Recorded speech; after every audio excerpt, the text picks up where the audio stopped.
Welcome to EV Talk. This is Sly. This is my BYD Atto3. This is my solar system.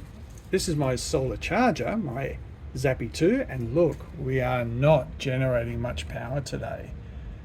But the other thing I want you to notice is our house is also hardly consuming anything at all, and we're still providing power out to the grid. And yet, walk this way. We've got a clothes dryer running in our garage. How is this possible?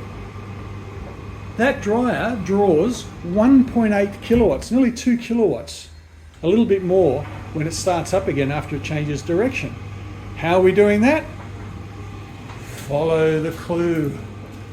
And the clue is we are drawing power, not from a power point, but from our car.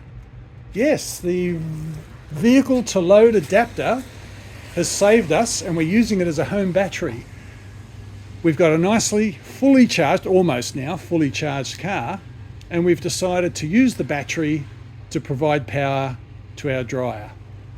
Something that's normally an expensive appliance to run, we're now essentially running it off solar energy because we had charged this car when it was sunny. So there you go, a bit of stored energy in the BYD Atto3, and we can now do laundry by BYD. So thank you for watching. This is Sly from EV Talk, and I'll catch you next time.